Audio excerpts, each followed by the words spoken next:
Hello, hello, everybody. Happy Wednesday night. Wednesday night means bump date time. This is going to be a good one because I was doing some other stuff this evening, and Laura was the one that put Zeke to bed, and she put herself to bed too. And so, as of what is your clock? I don't know how Macs work. As of probably 20, 30 minutes ago, she was sleeping, which means this is a great state of mind and energy to be sharing our bump date. Anything you'd like to add? No. Today, Andrew is annoying me a lot.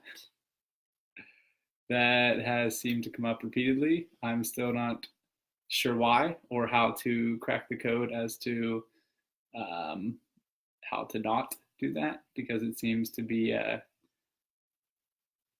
have nothing to do with my decisions and choices. But It started around 5 o'clock. I can't even understand what you're saying. It started around 5 o'clock AM or PM? p.m. that you're annoying me. So from 5 p.m. So we're going on 4 hours of annoyingness, yet to be determined why it is happening. But so that's how week 17 is going.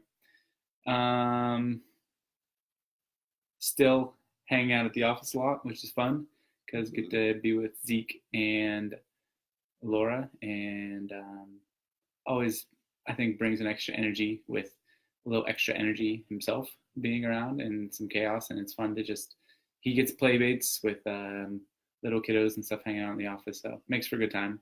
Like having them over there, but definitely makes the days a little bit longer and takes a little bit more energy. Yeah. But you were hardly even over there this afternoon. I don't think it was that. I think I just got up and worked out early this morning. And those workouts are taking a toll. And I just don't have the energy that my young self used to. You sound like you're dying. I'm so tired. You were like more awake 5 minutes ago. 5 minutes ago, I wasn't talking. I pushed play and I think she fell asleep. So, like as always on bump dates, you get a real, no filtered, live, literally live Facebook, Instagram check into how pregnancy and life is going. So today, this week, 17, I'm hot, I'm sweating. Baby is the size of an onion, which hopefully not the smell of an onion. Yeah, I don't Keeps understand growing, that. so that's cool. My very reliable, trustworthy app tells me that it's 5 inches, something like that. 5 inches, 4 ounces, or something. So I guess an onion is kind of.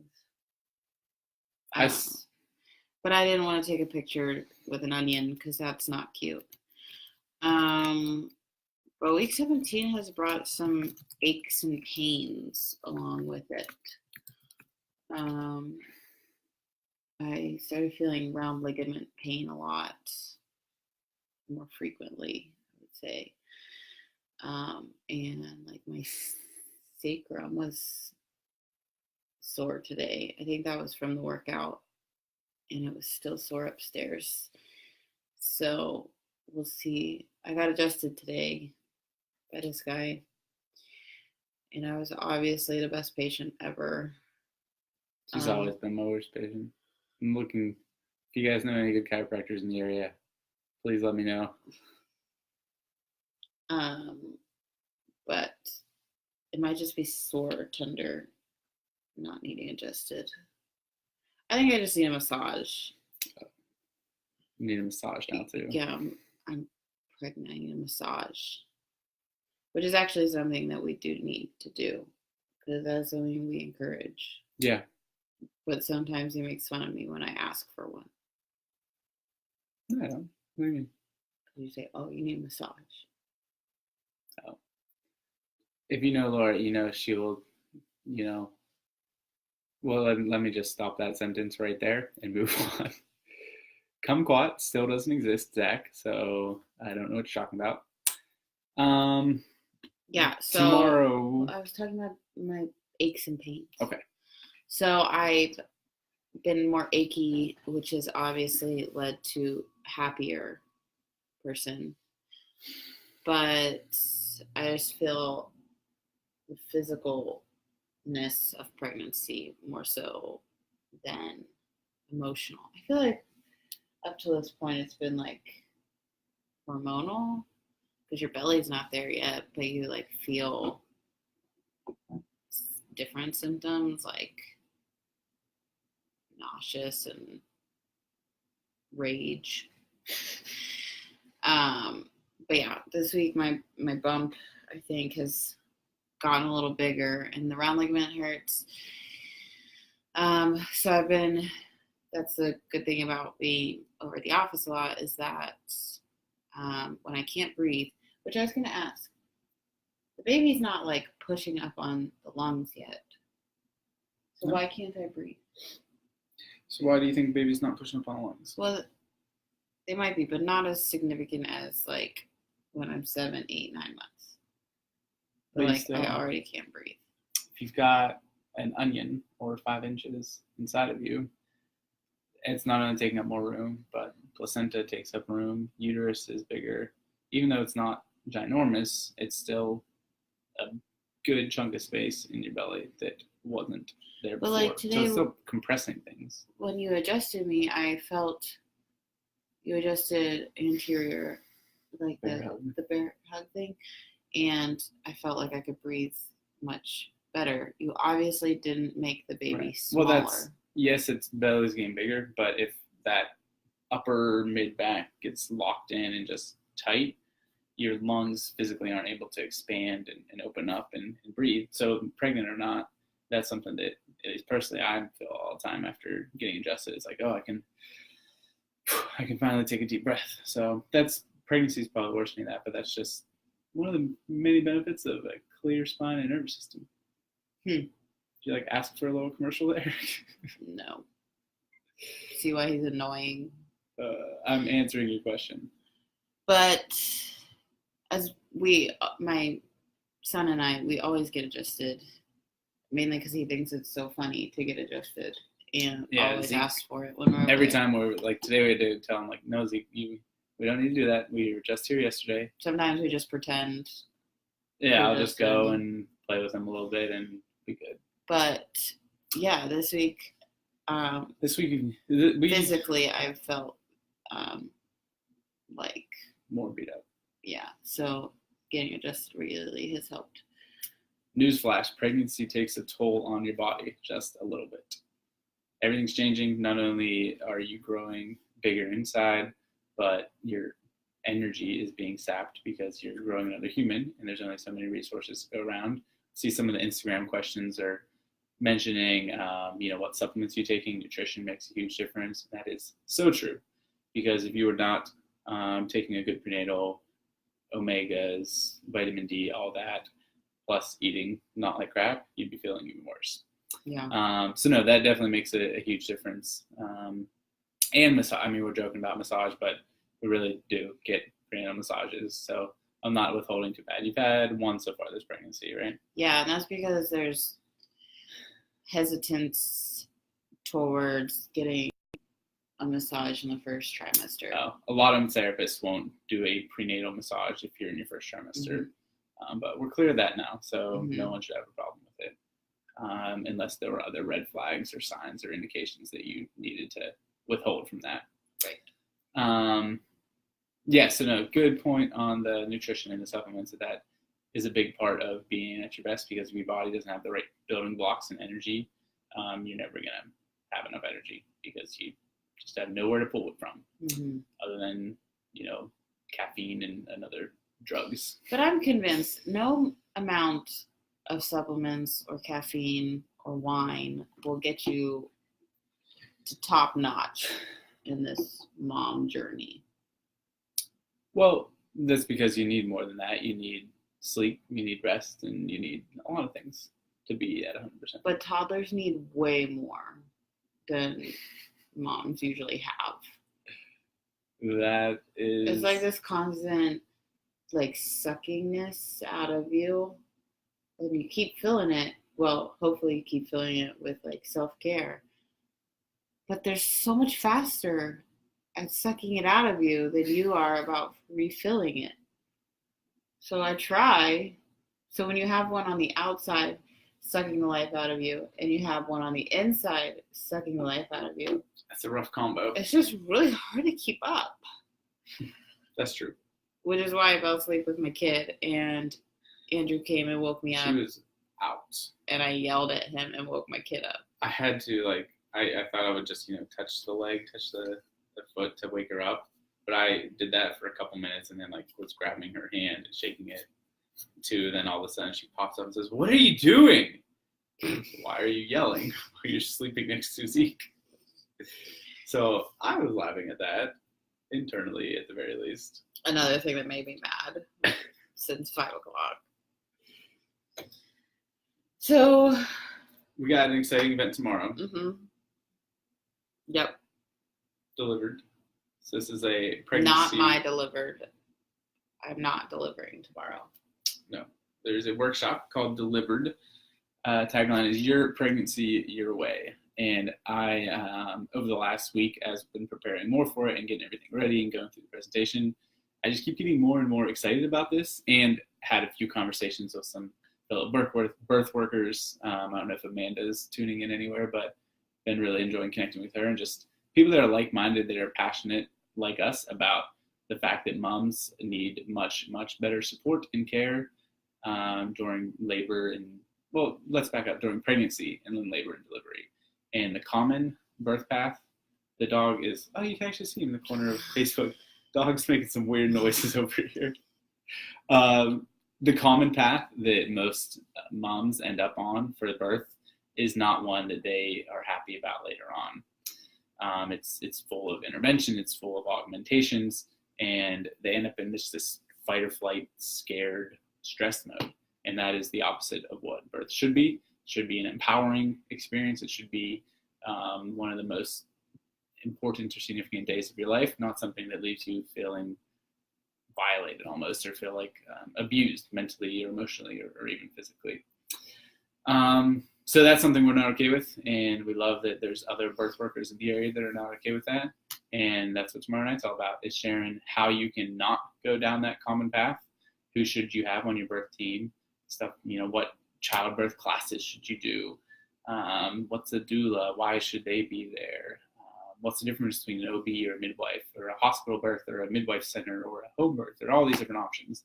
And it's just, even just now, getting more fired up thinking and talking about it, because time and time and time again, whether we're talking to a mom about a second pregnancy or about their kid that's struggling, there's just so much regret about the first or second or previous birth experiences.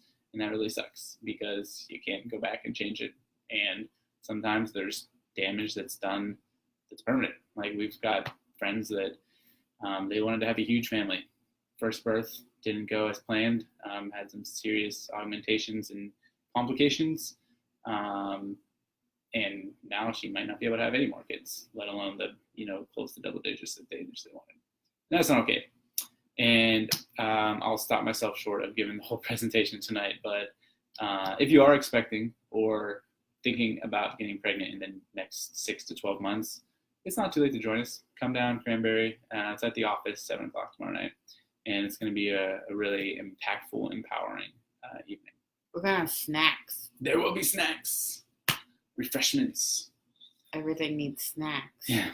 I can talk about what birth should make you feel like, but you actually had that experience. So how would you put it into words as far as the experience of having a birth that went as you wanted it to, and you were able to accomplish something like that? Well, I always tell people that I don't enjoy pregnancy, but I enjoy birth, which is very countercultural, I think. A lot of both men and women, I think, just expect somebody to enjoy pregnancy because it's a miracle of life. You're growing a baby. That's wonderful and awesome and beautiful.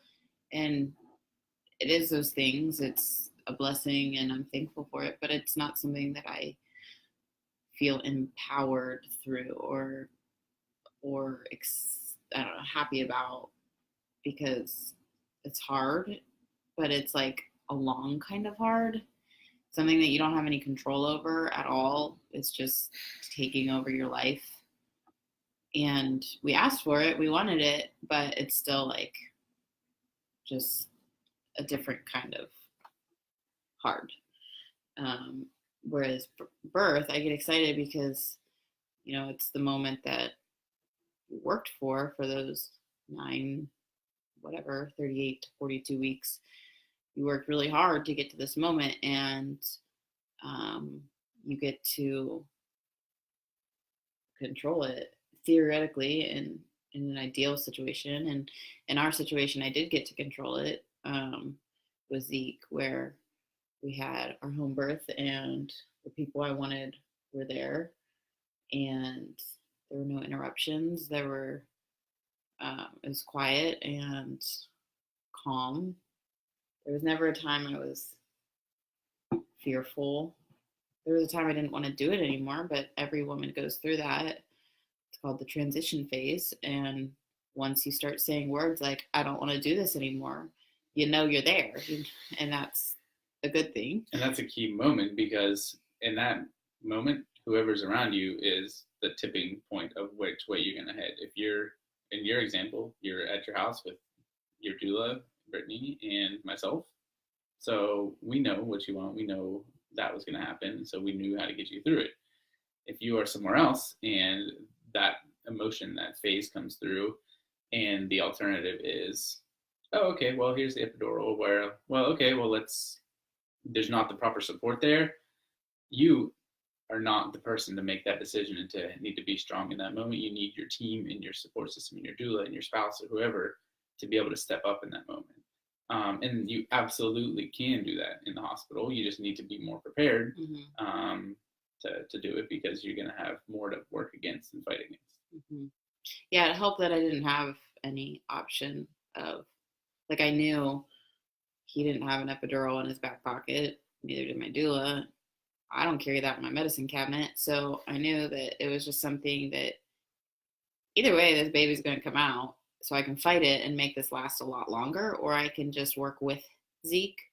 That's the one thing that somebody told me was, you and baby are working together. He is working with the contractions to come out also. So he told my body that it was time to come out. And so he's not just going to lay there like a lump. He's working his way out. He's moving his body. He's resting when I'm resting, working when I'm working. And it's a really cool thing if you let it happen. The word that I think comes to mind is surrender. Just got to surrender to the process, surrender to your body's wisdom and design in that. Yeah. And that's where, and kind of what I was getting at before is how does that make you feel afterwards? Just like, I know from you and others that have shared, like, when you have that experience, you feel like you can do anything. Like, yeah, I mean, it makes everything you feel, else pales in comparison. Sometimes I still say it, like, shut up, I birthed the baby without any help, and I did it, and it was awesome. And he doesn't have any arguments, because nothing beats that. I win every argument with that thing, because it's just really cool, and you feel a type of strength that I don't think that I could feel otherwise. I mean, like, we're a CrossFit family. We go to CrossFit. We PR and RX and all of those CrossFit. Nobody knows what this means. Yeah. And lift weights, but I don't think I've ever left CrossFit feeling empowered and strong. I felt defeated, and that's not true. Okay, sometimes I felt stronger, but it's just a different kind of strong that you feel and in control and powerful. BA, MF, BAMF is what the cool kids call it. But that's like if I was allowed to swear, that is the way that you would describe it. Birth turns into BAMF. Yeah. And some of you, I know there's either people listening and commenting on Instagram as well as Facebook here that probably haven't really heard your birth story. As you can imagine, having a unique experience like that, friends and family were wanting to know what the heck that was all about. So within a month or so after he was born, a couple years ago, we turned it into she turned it into a birth story blog. Mm-hmm. So you guys can either send us a message or somebody can ask for it, and we can post the link to that full story and all of the emotions and mindset and preparation that went into that process. Because it's a story worth sharing. Yeah, it was draft number 2 though, because birth story number 1 was kind of just a middle finger to the world, telling everyone to. A lot of people don't believe that you can do a natural birth, let alone a home birth, and I kept saying, I'm doing it, and everyone's like, well, what if this happens, and what happens here? And or there's this mentality of like, oh, okay, that's you're good. You're gonna try to do it, right? We'll see. Mm-hmm. And so after I did it, I felt BAMF-like, and so I was like, I'm gonna show you I did it. And so I wrote a very aggressive blog. I think that was more just a detox blog. Yeah. And then once I got that out of my system, I was able to pull it together. But for sure. Yeah, so that's, I mean, I'm week 17. We're far away from actually delivering. I'm sure we're going to talk more about our personal birth plan and whatever as the time comes, but he's all fired up because he's going to be talking got delivered tomorrow night. So that was tomorrow. That was kind of a prelude into more of why we're passionate about. Maybe for the delivered tomorrow, we'll just play this. Yeah, that'd be good. So week 17 has been pretty similar. I feel like second trimester is pretty mellow. People have been asking me all the time though about once they find out in week 17, they're like, anatomy scan? Are you gonna find out? It's coming up. Yes, we are going to find out, and we will tell the world. We're not doing a gender reveal because I don't want to and don't like that. So I already told family members they will receive a text message because they did the first. Well, either a pink heart or a blue heart. Mm-hmm. I think I FaceTimed them with Zeke. Sounds right. Because we're in Georgia and we're closer, but I don't want to make a. I mean, it's a big deal, but I don't want a party or whatever. You just don't want to plan a party. That's true. So yeah, we're gonna find out. We'll tell the world. I probably will not tell names because we didn't with Zeke, and it was kind of fun that way because you got to introduce your baby along with the name, and it's just more of like, this is the person that this little child is. Not that I really care about opinions on names or whatever. It's just more fun to announce it all together. And yeah, that'll happen around the 20-week mark probably. So there's still, hold your ponies.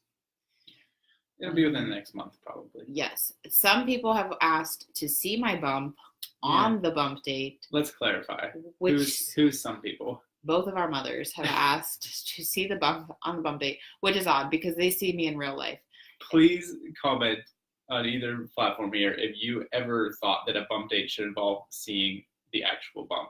Like, not just a shirt, like Laura in the nude. No, not in the nudes. Don't be dramatic. But I'm also weird about that. So if I show you my bump, you have to show me yours, male or female, pregnant or not. You have to show me your belly. Zeke loves looking at his belly. It's true. But every once in a while, to satisfy that craving, if you have it, every once in a while on my Instagram, I will post some sort of belly picture for a growing bump. So if I don't see you in real life, might involve a kumquat or an onion or something. If I don't see you in real life and you want to see a bump, then you can check out my Instagram. Or just lift up her shirt. But I will not be sitting on this couch in the most unflattering way after I've woken up from a pre-bedtime nap and show you my bump. Glad that we got that out on the open. All right. So that's about it. Yeah. Will tomorrow's delivered presentation be on Facebook Live? If you're still watching Kayla, the plan is not to do that one on Facebook. It's a little different format. We have a PowerPoint that goes along with that, and it's more conversation with the attendees there. So that specific event tomorrow is not going to be a recorded one or online. There might be in the future, but more importantly, just one, be there. I don't even know if you guys live in Pennsylvania right now. Does what else? Yeah. Okay, if you live Some in of them Pennsylvania, do. just come join us. I don't know if all of the If you can't make it, just send us a message. Let's chat. And obviously, we love talking about birth, and we can kind of walk through. Hey, what's a birth team look like? What is your ideal birth? We've got a resource that we're going to hand out tomorrow night called Your Ideal Birth Journal. Some things to think through of what do you want that birth process to be like. Obviously, you mentioned you've had. I think you mentioned you had a doula for both your deliveries, so you're familiar with some of those benefits. But we can definitely chat more. But no, not recorded tomorrow. I'm gonna go to bed. It's bedtime. Real life. Are you going to the gym in the morning? Took my nap. Not if you want me to be awake for delivered. You do need to be awake for delivered. So I have to conserve my energy. Do I want to use it all in the morning, or do I need to use it in the evening? Tomorrow I need to use it. We literally plan out the week, Sunday night, like, okay, what's going on? Who's going to the gym when? And by Tuesday, that was all to the trash. So it's been great. Listen, I delivered a baby, 9-pound, 4-ounce baby, out of my lady bits without any help. And how is this relevant? I'm currently growing another child. I think we got to sign off then. So which means I win no matter what. Seeing you all. All right, Kayla is back in PA. Love it. Lots of good birth stories. Well, join us tomorrow. We'd love to see you and that crazy husband of yours. Haven't seen him in years. Made sure to catch you off there. All right, we signing off. Yeah, I need to go to bed. She's got to go to bed because not for the gym in the morning. All right, guys, it's always great chatting. Thanks for hanging out with us. And until week 18, adios. Goodbye.